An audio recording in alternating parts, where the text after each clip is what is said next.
오늘 함께 다룰 말씀 사도행전 21장 27절에서 36절 말씀입니다. 사도행전 21장 27절에서 36절 말씀입니다.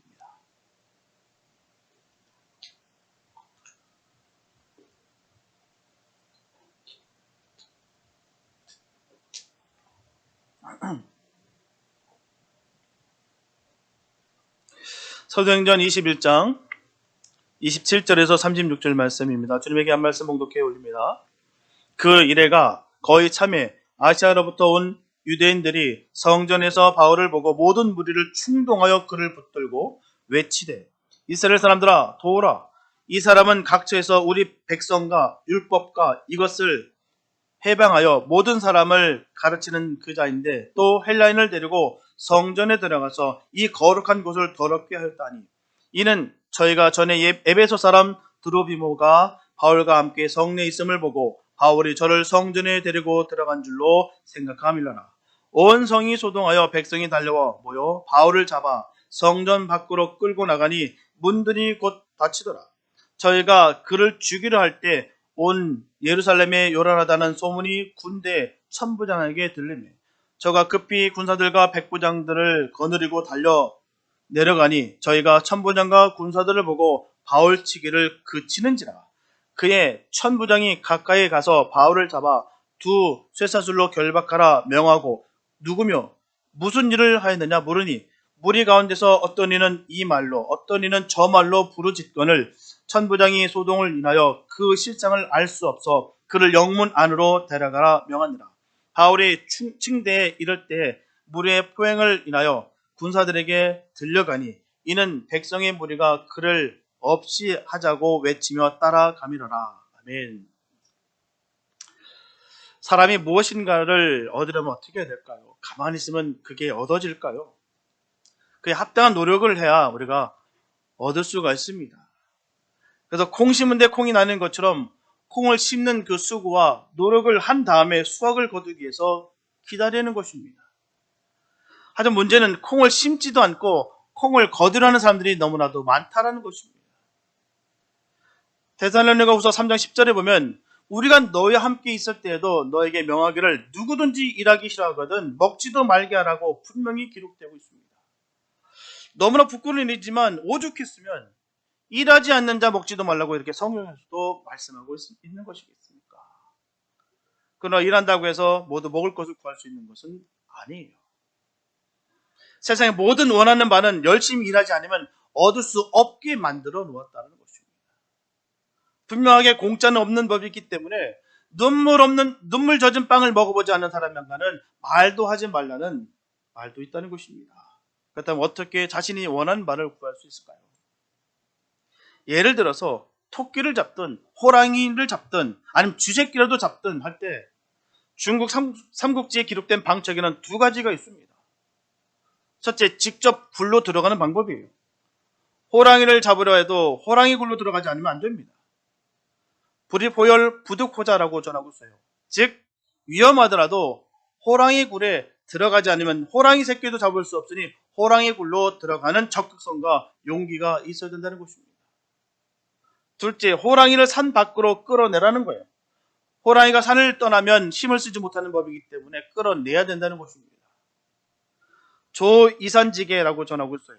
즉 호랑이 굴로 들어갈 수 없다면 자신에게 유리한 먹이 사냥의 조건부터 만드는 지혜가 있어야 된다는 것입니다.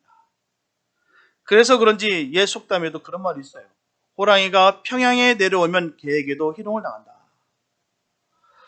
이처럼 산을 떠난 호랑이는 힘이 없는 법이기 때문에 정치나 사업이나 결전의 순간에 오게 되면 무슨 수를 써더라도 유리한 조건을 만들어내는 일이 중요하다는 뜻입니다. 분명한 것은 아무것도 하지 않으면 아무 일도 일어나지 않습니다.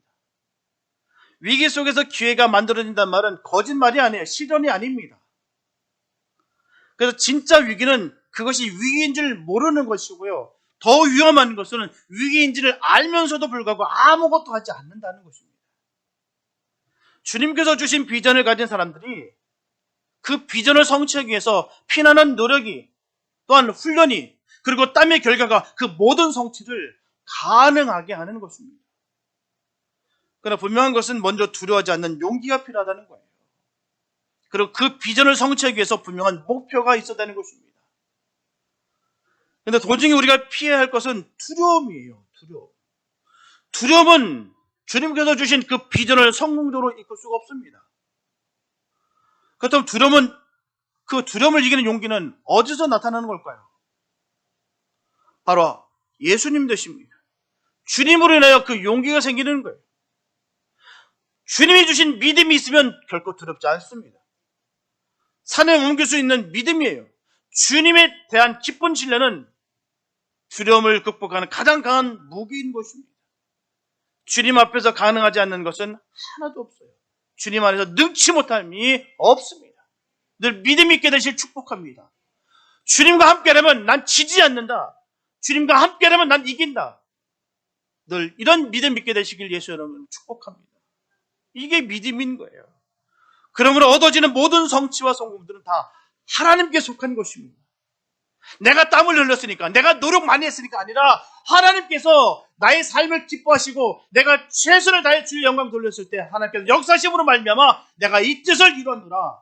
이런 믿음의 고백이 있게 되시길 축복합니다. 내가 노력했으니까, 내가 했었으니까 하는 것이 아니라 주님께서 나를 사용하셨으니까 이루었다라고 늘 고백하는 우리 믿음의 고백이 있기를 바랍니다.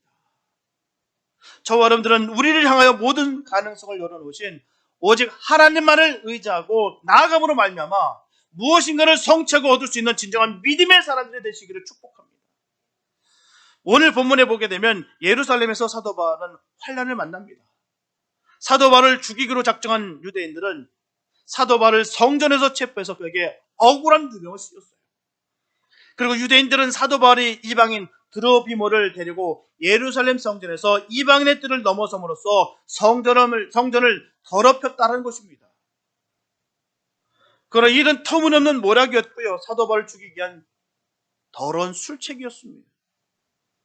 성전은 하나님께 예배드리는 장소입니다. 빈부 귀천과 인종차별 없이 다 초대받는 장소예요. 오늘 본문을 중심으로 유대인들의 그 선동과 성전의 의미를 우리가 잘 살펴보고 주님께서 주신 비전을 이루기 위해서 문제의 한복판에서 복음을 전했던 그 사도 바울의 그 믿음의 용기, 그 믿음의 용기를 통해서 우리도 이 시간 사도 바울과 같은 믿음이 세워지시기를 바랍니다. 첫째, 성도는 주님을 모신 성전입니다. 본문 27절에 보면 그 이래가 거의 참에 아시아로부터 온 유대인들이 성전에서 바울을 보고 모든 무리를 충동하여 그를 붙들고라고 말씀하고 있어요. 로마의 정치적 탄압으로 많은 유대인들은 인근 주변 국가와 또한 도시로 다 흩어져 버렸어요. 그곳에서 이들은 삶의 터전을 잡고 유대교의 절기에 따라서 그 절기를 지키기 위해서 매년 때에 따라 예루살렘을 순례하곤 합니다. 이들을 우리는 디아스포라라고 얘기합니다. 사도 바울이 예루살렘을 떠나서 이방 도시나 또 이방 나라를 가서 선교 여행을 할 때 복음의 소식을 직접 들은 자들이 바로 이 디아스포라였어요. 그들이 사도 바울에 대해서 평소 반감을 갖고 있었다는 것입니다. 적대시했다는 거예요. 그런데 이런 사도 바울이 예루살렘 성전에서 절기를 하는 것을 보고 화가 치밀어 오는 거예요. 그 죽일 사람이, 저 용서받지 못할 사람이 지금 예루살렘 성전에 들어왔다 이거예요. 도저히 화가 치밀어 올라 이 어찌할 바 모르겠다는 것입니다. 그들이 생각할 때 사도 바울은 절대로 용서받지 못할 사람들입니다. 왜요? 유대교와 유대교의 하나님을 모독한 자였다라고 보았습니다. 자신들만이 또 하나님을 신실히 섬기는 자로 생각했다는 거예요. 그런데 사도 바울도 자기들과 마찬가지로 지금 예루살렘 성전에서 절기를 지키는 것이 그들에게 질투심이 유발된 거예요. 아니 저런 사람이 어떻게 우리 하나님을 모신 이 성전에 저 사람이 들어와서 예배를 같이 드릴 수가 있어. 한마디로 이는 신앙적 독단이었다는 것입니다. 오늘날에도 신앙이 열심히 인 사람이 이런 자기 감정에 빠지기 쉽다는 거예요. 본문 28절 전반부에 보게 되면 외치되 이스라엘 사람들아 도우라. 이 사람은 각처에서 우리 백성과 율법과 이곳을 해방하여 모든 사람을 가르치는 그 자인데 라고 말씀을 전하고 있어요. 이렇게 아시아에서 온 유대인들은 사도 바울을 싸잡아 매도합니다. 사도 바울이 모세율법을 부정하고 성전을 더럽힌다라고 오락하는 거예요. 그러나 사도 바울은 그런 일을 한 적은 단 한 번도 없습니다. 그 생에 한 번도 한 적 없어요. 오히려 어느 유대인보다도 율법을 준수했고요. 또한 성전을 사랑한 사람이 이 사도 바울입니다. 도리어 사도 바울을 매도하는 유대인들의 신앙이 유대교의 참 정신을 호도하고 성신만을 채우기에 급급했던 바로 외식주의자들이었다는 것입니다. 그런데 신앙이 없는 자들이 자신의 약점을 숨기기 위해서 상대편의 신앙을 공격하는 거예요. 우리가 기억해야 될 것은요, 다른 사람의 신앙을 우습게 여기고 자신만 대단한 믿음이라는 생각을 버려야 됩니다. 무서운 거예요. 진정으로 주님을 믿고 주님에 대한 사랑을 알면 겸손하게 되어 있어요. 믿음의 사람을 우리가 볼 수 있는 그 기준은 우리가 척도를 볼 때 거기 있는 곳입니다. 정말 믿음의 사람들은요, 다른 데 관심 없습니다. 주님께 오직 관심이 있어요. 나를 고쳐주시고 나를 살려주신 그 주님께 오직 관심이 있다는 사실입니다. 어느 누구 감히 주님의 사랑을 안다고 한다면 교만할 수가 없다는 것입니다. 겸손하죠. 나 같은 죄인을 살려주시는 것에 얼마나 감사가 넘치는데, 감사가 넘치는데 무슨 내가 거울 평가를 하고 무슨 적이 하겠습니까? 믿음의 평가는 오직 주님께서 하시는 거예요. 내가 아무리 난 믿음 좋다, 아무리 소리 질러 떠든다 할지라도요, 주님이 평가하시는 거예요. 이처럼 독단적인 신앙은 누구에든지 공격적이게 됩니다. 거기에서는 넓은 폭력 같은 것을 찾아볼래야 찾아볼 수가 없어요. 공동의 적을 만들면 단합이 잘 됩니다. 적을 딱 만들어 놓고 하나 되기 쉬워요. 자신들의 선하지 못한 것을 감추기 위해서 오히려 내부 결속을 강조하고 영적 우월감을 심어줘서 영의 눈과 귀를 어둡게 한다는 것입니다. 본질을 바로 알지 못하게 하는 것은 분명 문제가 있습니다. 거짓되고 위장하고 포장하는 것은 전형적인 이단들의 방법이에요. 주님의 사랑으로 용서하고 사랑으로 하나 되게 하지 못하게 하는 것은 절대로 주님의 뜻이 아닙니다. 반드시 잘 구별해야 돼요. 지혜가 있어야 될 줄 믿습니다. 본문 28절 후반부에 보게 되면 또 헬라인을 데리고 성전에 들어가서 이 거룩한 곳을 더럽게 했다니 라고 말씀하고 있어요. 이렇게 아시아에서 온 유대인들은 철저하게 사도 바울을 몰았겠습니다.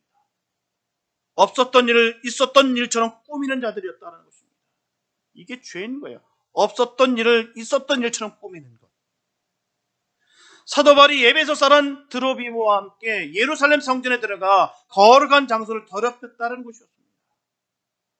사도 바울은 드로비모와 함께 성전에 들어가지 않았어요. 근데 이들은 사도 바울이 드로비모와 함께 성전에 들어갔다고 해서 자신들이 자랑하는 그 이방인과의 구별이 무너졌다라고 아우성치는 거예요. 저희 더러운 이방인들과 어찌 우리가 하나가 될 수 있느냐라고 그 경계를 무너뜨렸다고 지금 사도 바울을 죽이자 아우성치고 있다는 것입니다. 한마디로 그들은 거룩한 건물 숭배자였다는 것입니다. 그러나 거룩해야 할 것은요, 건물과 장소가 아니라 바로 인간의 심령과 영혼인 것입니다. 건물은요, 아무리 잘 지어도 건물이에요. 다시 말씀드리면 교회 건물을 아무리 잘 지어도 단순히 건물입니다. 제단에서 흘린 눈물이 더 귀한 것이고요, 그곳에서 신령과 진정으로 주님께 예배드리는 것이 더 귀한 것입니다. 분명하게 우리가 기억해야 되는 것은 유대교와 기독교는 달라요. 유대교는 주님이 성전 안에만 계신다라고 믿는 것이고요, 기독교는 주님이 성전 안에만 계시는 것이 아니라 온 우주에 가득하시다라고 믿는 것이 기독교입니다. 온 우주에 꽉 차 계시는 거예요. 주님의 뜻이, 능력이 미치지 않는 것이 없습니다. 기독교 공동체가 바로 하나님의 성전입니다. 유대인들에게 있어서 예루살렘 성전은 신앙의 중심이며 그들은 또한 국가의 흥망성쇠 역시 성전에 달려있다고 믿었어요. 그렇기 때문에 제1, 제2 성전 파괴는 국가의 멸망과 함께 이스라엘의 크나큰 혼돈을 가졌어요. 예루살렘 성전 파괴야말로 이스라엘 백성에게 가장 큰 충격적 사건이었습니다. 하나님 계시는 곳이 어떻게 무너질 수 있을까? 따라서 이스라엘은 성전 재건에 온 힘을 기울입니다. 현재는 제3성전 건축을 준비하고 있어요. 예루살렘 성전 파괴는 이스라엘에게는 하나님께서 자신들을 버리신 사건이었다고 생각합니다. 그런데 이사야서 66장 1절에 보게 되면 여호와께서 이같이 말씀하시되, 하나님께서 말씀하셨다는 거예요. 나의 보좌요, 하늘은 나의 보좌요, 땅은 나의 발등상이니 너희가 나를 위하여 무슨 집을 짓고 나의 안식할 처소가 어디랴. 이처럼 하나님은 사람이 지은 곳에 계시지 않으신다는 거예요.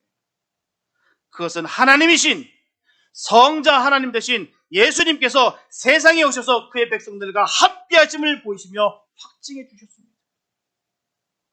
마태복음 18장 20절에서 주님은 말씀하세요. 두세 사람이 내 이름으로 모이는 곳에는 나도 그들 중에 있느니라. 교회된 정의를 내려주셨어요. 주님께서 함께 하시는 곳이 교회입니다. 주님이 함께 하시지 않는 곳은 아무리 번듯해 보이는 건물이 있다 할지라도 그곳은 교회 아닙니다. 주님이 함께 하시는 곳이 교회예요. 이제부터 성전 재건은 보이는 건물보다는 하나님의 임재 속에 거하는 하나님과 동행에 더 가치를 줘야 될 줄 믿습니다. 예수님은 예루살렘에서 마지막 한 주간을 보내시면서 전하셨어요. 성전을 헐어 내가 사흘 동안에 일으키리라. 이는 성전된 예수님의 육체를 가리킨 것으로서 십자가의 죽음과 사흘 만의 부활을 예고하신 거예요. 제자들도 예수님의 말씀을 깨닫지 못하다가 예수님께서 부활하신 이후에 그 예수님의 가르침과 성경에 대해서 믿게 됐습니다. 성전된 예수님의 십자가에서 죽으심은 우리 안에 손으로 짓지 않은 성전을 세우는 출발이었다는 것입니다. 제3성전 지은다고 예수님 오시는 것이 아니에요. 고린도전서 6장 19절과 20절에 보게 되면 너희 몸은 너희가 하나님께로부터 받은 바 너희 가운데 계신 성령의 전인 줄을 알지 못하느냐. 너희는 너희 것이 아니라 값으로 산 것이 되었으니 그런즉 너희 몸으로 하나님께 영광을 돌리라. 우리에게는 손으로 지은 성전이 귀하지만 예수님은 우리가 보이지 않는 하나님의 전으로 세워지기를 원하셨다는 것입니다. 성전 되시길 축복합니다. 예수가 내 안에 있어야 성전인 거예요. 종교적인 지식으로 꽉 차 있다고 해서 성도 아닙니다. 내 안에 주님이 계셔야, 예수가 있어야 성전이고 성도인 것입니다. 따라서 예수님은 자신이 죽으심으로 우리를 새로운 성전 되게 하셨어요. 예수님은 자신을 십자가에 내어주심으로 말미암아 우리를 하나님과 함께 살도록 하셨다는 것입니다. 얼마나 감사한지요. 주님이 내 안에 살아계신다는 거예요. 우리는 주님과 함께 십자가에 연합하여 죽어야 부활한다는 그 신앙을 가져야 될 줄 믿습니다. 이것이 유대교와 기독교와 다른 것입니다. 성도의 주인은 하나님 되십니다. 성도의 영혼뿐만 아니라 그 육체까지도 모두 하나님의 소유인 것이에요. 그 성삼위 하나님, 그분의 것인 것입니다. 자신의 육신이 어떤 모양이고 어떤 상태에 있든지 그 주인은 자신이 아닌 바로 하나님이심을 분명히 아시기를 축복합니다. 나 된 것은 다 하나님의 은혜예요. 내가 건강한 것도, 내가 힘이 있는 것도, 내가 지혜가 있는 것도 하나님의 은혜인 줄로 믿습니다. 이것이 믿음과 이게 신앙이 있는 거예요. 주님께서 주셨다. 주님께서 역사하신다. 주님께서 이끄신다. 그래서 성령님께서 거하시는 전으로서의 성도의 몸은 주의 일을 위해 봉사되어야만 하는 것입니다. 주님께 쓰임을 받아야 되는 것이죠. 다시 말씀드리자면 거듭난 성도에게 있어서 삶의 목적과 의의는 하나님께 영광을 돌리는 데 있다는 뜻입니다. 우리가 살아가는 목적이 거기 있는 거예요. 하나님을 위해서 쓰임받는 거예요. 왜요? 나의 주인 되시기 때문이라는 것이죠. 성도가 바로 이런 점을 망각할 때 그 귀한 육신과 정렬이 음양과 같이 허탄한 것을 추구하게 되는 거예요. 따라서 저와 여러분들은 항상 자신의 영혼과 몸의 주인이 하나님이심을 명심하시기 바랍니다. 헛된 것을 추구하려는 육체의 본성을 꼭 제어하시고 성령께서 인도하시는 삶을 살도록 노력하게 되시기를 예수님의 이름으로 축복합니다. 둘째, 성도는 진리를 위해 생명을 걸어야 됩니다. 본문 30절에 보면 온 성이 소동하여 백성이 달려와 모여 바울을 잡아 성전 밖으로 끌고 나가니 문들이 곧 닫히더라. 성전의 지성소 안에는 다윗의 뿔이 있었어요. 이것은 은혜 뿔로서 어떤 죄를 지은 자일지라도 성전 안에 있는 이 뿔을 잡으면 그에게 일단 변호의 자유와 신변의 안전을 보장하는 제도입니다. 즉 도피소가 되는 거예요. 그런데 유대인들은 성전 문을 닫음으로 말미암아 사도 바울이 이 뿔을 잡을 기회를 상실했다는 거예요. 다른 말씀 드리자면 사도 바울에게 변호의 자유와 신변의 안전 보장을 허락하지 않는 거예요. 어떤 죄인에게도 허락한 이 은혜 뿔을 이들은 막음으로써 죄인을 구원하시는 하나님의 은혜를 막았다는 것입니다. 얼마나 잔인합니까? 그 기회까지 꽉 틀어잡아서 죽이겠다는 거예요. 오늘날 교회가 이렇다면 얼마나 무시무시할 곳이 될까요? 회개하고 주님 만나러 왔는데 딱 틀어박고 못 들어오게 했고, 너와는 나는 상관없고 더러운 너가 어떻게 나와 함께 예배를 드릴 수 있으며 어떻게 함께 할 수 있느냐고 딱 틀어박는 것과 뭐가 다를까요? 은혜 뿔을 잡을 수 있는 기회를 딱 틀어막는 것과 뭐가 다를 수 있을까요? 이처럼 유대인들은 사도 바울을 사면하거나 용서할 마음이 조금도 없었고요. 반드시 죄된 대가로 사형시킬 것을 이미 결정지었어요. 드디어 예루살렘 거민들은 사도 바울을 성전에서 끌어내려 태형을 가기 시작합니다. 성령의 예고대로 결박과 환란이 시작되는 거예요. 그들은 사도 바울이 드로비모라는 그 헬라인과 성전 안을 거닌 것을 교회히 악용했어요. 당시 개종한 이방인들일지라도 성전 안에서 그들이 지정받은 이방인의 뜰을 넘으면 죽습니다. 사형시켰어요. 니들이 더러운 이방인들이 어찌 감히 하나님을 믿을 수가 있어? 우리 어찌 하나님의 선민인 우리가 너희들과 어떻게 함께 할 수 있어? 네가 아무리 하나님 믿는다고 해서 소용없어. 필요도 없어. 너는 이방인일 뿐이야. 이 뜰에서 벗어나지 마. 들어오지 마. 들어오면 죽어. 참 무시무시한 말이에요. 이런 모습이 우리에게 없기를 축복합니다. 어찌 회개하고 돌아오는 그 백성들을, 회개하고 하나님 믿기로 하라는 사람들을 어찌 우리가 막을 수가 있겠습니까? 너는 나랑 달라. 넌 지저분해. 넌 용서받지 못해. 너는 지옥의 불쏘시개 같은 존재인 것뿐이야. 어찌 감히 나와 같은 하나님의 자녀들과 비교할 수가 있어? 이 선 넘으면 넌 죽어. 사도 바울과 드로비모는 결코 그 법을 깨뜨리지 않았습니다. 넘어온 적 없어요. 하지만 유대 순례들의 악선전으로 인해서 설상가상 신성 모독죄의 누명까지 써야 됐다는 거예요. 그러나 이와 같은 누명은 결국 사도 바울의 국경을 초월한 그리스도의 사랑 때문이었다는 것입니다. 성도들도 세상에서 그 초월적인 사랑 때문에 오해와 비난을 당하는 일이 많습니다. 허물을 덮어주고 잘못을 무조건 용서해주는 그리스도의 사랑 때문에 세상과 타협하고 불의와 야합한다는 그런 비난 당합니다. 그러나 그것은 결코 누구에게도 위로받을 일이나 동정받을 일이 아닙니다. 비록 그것으로 인해서 많은 핍박과 고통과 그리고 불이익이 있다 할지라도 그것은 어디까지 기쁜 마음으로 자원함으로써 받는 것이기 때문이라는 것이죠. 더구나 그것은 하늘나라의 상급이 약속된 것이기 때문에 성도는 기쁨으로 받아들이는 것입니다. 회개하는 사람을 용서하고 사랑하는 것은 절대로 비난받을 일이 아니에요. 성도에게 있어서 부끄러운 일이 아닙니다. 오히려 용서하지 못하고 사랑하지 못하는 것이 부끄러운 것입니다.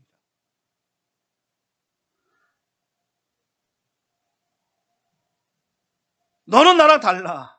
네가 그 범죄를 저질렀는데 어떻게 네가 회개받을 생각하고 우리의 공동체 안에 들어올 생각을 해. 너로 인해서 나도 내 면이 다 깎여. 결코 그럴 수 없다는 것이죠. 주님 보시기엔 우리는 거기서 거기입니다. 다 용서받은 죄인인 거예요. 그래서 우리는 주님 앞에 은혜밖에 없습니다. 얼마나 감사한지요. 용서받지 못할 우리를 용서해 주셨는데요. 그것도 자꾸 찾아주셔서 나를 건져주셨는데요. 얼마나 감사한지요. 근데 무슨 우리가 할 말이 있겠습니까? 누누이 말씀드리자면 우리 목사들끼리 맨날 그런 말 농담을 많이 해요. 종놈이 무슨 할 말 있다고. 시키는 거 하는 것이지. 용서받은 죄인이 무슨 할 말이 뭐가 있겠습니까? 너나 할 것 없이 다 용서받았는데요. 그러니 은혜고 감사한 것이죠. 주님의 사랑과 복음을 전하다 받는 고난과 고통은 감사로 감수해야 되는 것입니다. 그래서 베드로 사도는 베드로전서 1장 6절과 7절에서 전합니다. 그러므로 너희가 이제 여러 가지 시험을 인하여 잠깐 근심하게 되지 않을 수 없으나 오히려 크게 기뻐하도다. 너희 믿음의 시련이 불로 연단하여도 없어질 금보다 더 귀하여 예수 그리스도에 나타나실 때에 칭찬과 영광과 좋은 길을 얻게 하려 하니라. 또한 베드로전서 4장 14절에서도 전하기를 너희가 그리스도의 이름으로 욕을 받으면 복 있는 자로다. 영광의 영 곧 하나님의 영이 너희 위에 계십니다. 우리는 우리를 미혹해서 지옥으로 끌고 가라는 사단과의 치열한 영적 전쟁 중에 있습니다. 아주 치열한 영적 전쟁 중에 있다는 거예요. 꼭 기억하시기 바랍니다. 전쟁 중이에요. 낙심하게 하고 절망하게 만들어서 시험 들게 한다는 것입니다. 주님을 싫어하게 하고 또한 주님의 일을 싫어지게 만든다는 것입니다. 그래서 우리는 이 사단에게 속지 않고 승리하고 천국 가기 위해서 날마다 회개하고 부르짖어 기도하고 성령 충만함을 받고 예수만 붙잡아야 될 줄 믿습니다. 우리가 분명하게 깨달아야 되는 것은요, 사단의 유일한 목적은 다른 거 없습니다. 지옥으로 영혼들을 끌고 가는 것입니다. 최종 목적이 거기 있는 거예요. 어떻게든 그 영혼 지옥 끌고 가는 거예요. 반면에 주님의 유일한 목적은요, 영혼들을 회개시켜서 천국 데려가는 것입니다. 문제는 우리를 천국으로 데려가라는 주님의 그 사랑도 너무너무 간절하고요, 악한 사단의 유혹도 끈질기고 만만치 않다는 거예요. 언제나 우리 앞에 화와 복, 생명과 저주가 있는데요, 우리는 이 둘 사이에 우리는 반드시 한 가지를 선택해야 되는 것입니다. 화를 선택하든지 복을 선택하든지 생명을 선택하든지 저주를 선택하든지 반드시 선택해야 된다는 것입니다. 천국 가기 위해서는 예수 이름 하나만 붙잡아야 되는 것입니다. 왜요? 예수님 앞에서만 사단은 벌벌 떨기 때문이에요. 다른 것은 없습니다. 예수 이름에 능력이 있습니다. 사단은 그 예수 이름 앞에 벌벌 떠는 거예요. 그렇기 때문에 우리는 그 예수 이름을 꽉 붙잡아야 되는 것입니다. 그래서 마지막 때는 택하신 자들도 사단이 큰 기사와 표적으로 미혹함으로 말미암아 예수를 놓치게 해서 지옥으로 끌고 간다고 말씀하시는 거예요. 분명한 것은 예수 빠진 그 무엇도 그 마지막은 멸망인 것입니다. 이런 치열한 영적 실상을 안다면 예수 믿고 천국 가는 것이 결국 쉽다고 말할 수 없다는 거예요. 그리고 사단의 정체를 안다면 반드시 기도하고 회개하고 예수를 붙잡을 것입니다. 절대로 대충 구원받았다는 식으로 신앙생활할 수 없을 것입니다.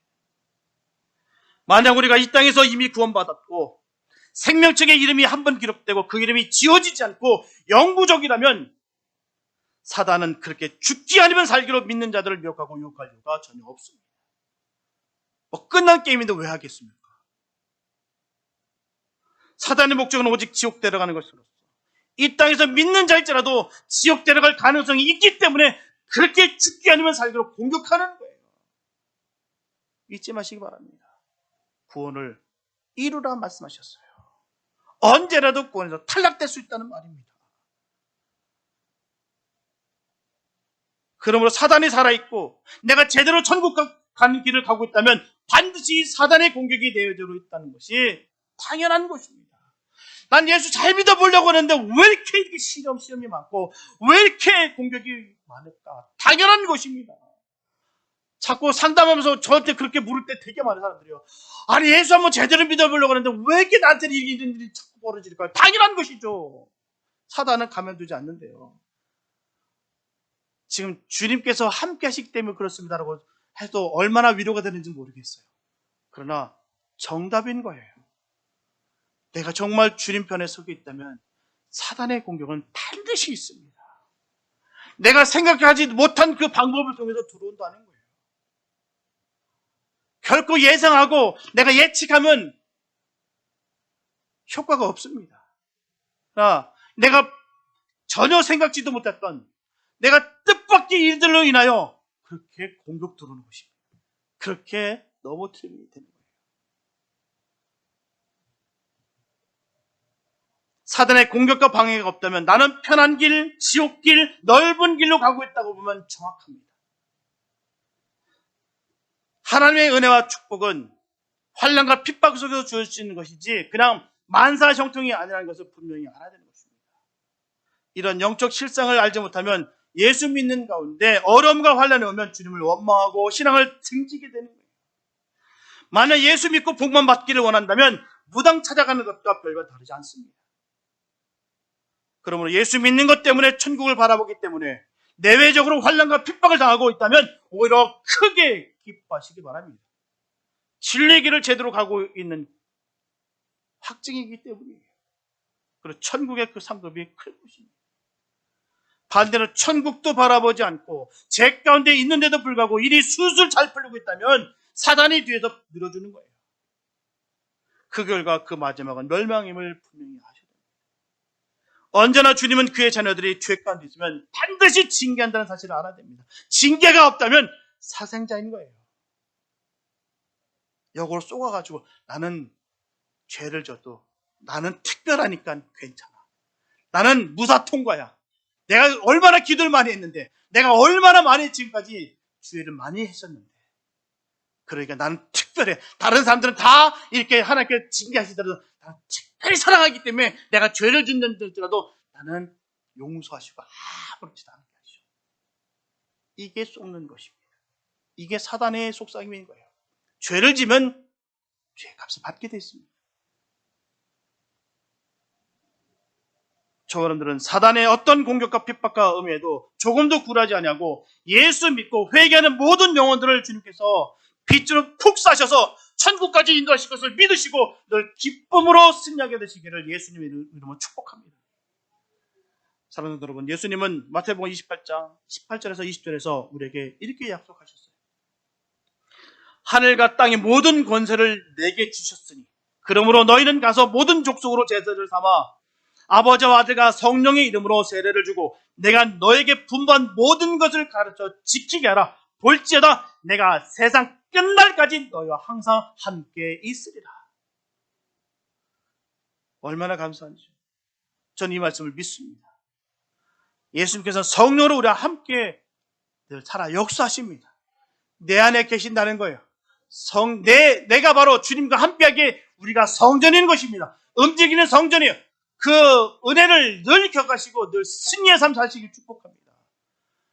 내가 성전인데 어찌 감히 죄된 것에 사랑할 수 있겠습니까? 어찌 죄된 것을 우리가 사모하며 나갈 수가 있겠습니까? 우리가 성전이에요.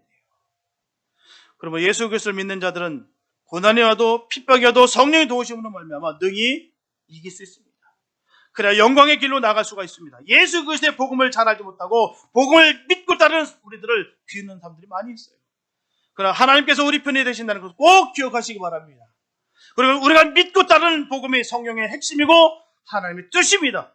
이 복음을 전하는 사람들의 편에서 역사심을 늘 믿으시고 복음 믿는 믿음을 귀하게 여기고 심서 복음을 늘 전하시기 바랍니다. 주님은 하나님 자녀들과 끝까지 함께 하십니다. 주님을 사랑하는 또한 사모하는 그 마음을 늘 불같이 타오르시기 바랍니다. 주님께서 함께 하심을 늘 기억하시고 당당하고 담대하시기 바랍니다. 늘 주님 안에서 믿음의 길을 걸으시고 선하신 주의 영광 가운데 그 선한 영향력을 끼치는 복된 삶 되시기를 축복합니다. 그러므로 두려움을 믿음으로 이겨서 복음을 전했던 사도 바울처럼 하나님의 뜻을 이루는 진정한 성도 되시기를 예수님 이름으로 축원합니다. 기도합니다. 사랑해 주님 감사합니다. 아버지, 하나님의 이름을 붙잡고 나아갑니다. 하나님, 그 예수의 이름에 사단의 권세는 벌벌 떱니다. 하나님, 어찌 우리가 두려워할 수 있으며 어찌 우리가 주저할 수 있겠습니까? 하나님, 예수의 이름을 붙잡고 나아가며 승리하는 우리 모두가 되게 하여 주시옵소서. 간절한 소망을 갖고 품고 나가는 주의 자녀들, 하나님 뜻이 온전히 이루어지게 하여 주시옵소서. 거룩하신 주님의 이름을 붙잡고 나아갑니다. 하나님, 그의 은혜와 영광이 넘치게 하여 주시옵소서. 나의 나된 것이 다 주님의 은혜인 것을 기억하고 늘 주님 안에서 용서받은 죄인인 것을 깨달아 늘 겸손하게 주의 은혜를 누리며 전하는 수 있는 그런 삶이 되게 하여 주시옵소서. 아무리 수많은 음해가 있다 할지라도, 수많은 사단의 공격이 있다 할지라도 진리에 바로 서서 진리를 선포하고 진리 가운데 자유하며 승리하는 주의 자녀들 되게 하여 주시옵소서. 하나님, 때가 점점 악해지고 있습니다. 믿는다 할지라도 미혹하여 넘어져 지옥 불구덩이로 끌고 가는 사단의 역사가 점점 기승을 부리고 있습니다. 하나님, 주의 은혜를 더욱더 사모하며 두려고 떨림으로 구원을 이룰 수 있는 믿음의 자녀들 되게 하여 주시옵소서. 조금도 방심하지 않고 자고하고 자만하고 교만하지 않냐며 진실로 겸손하고 주의 은혜 가운데 온전히 사랑이 녹아져 주의 자녀로서의 삶을 살며 그 뜻을 이루는, 그 사랑을 전하는 복된 삶이 되게 하여 주시옵소서. 주님 만나는 그날까지 이 믿음의 경주를 힘차게 달려가 하나님 그의 영광을 돌릴 수 있는 삶이 되게 하여 주시옵소서. 주님께서 불꽃 같은 눈으로 늘 지키시고 인도하시고 함께 하실 줄 믿사하며 우리를 원하신 예수님의 이름이 됐습니다.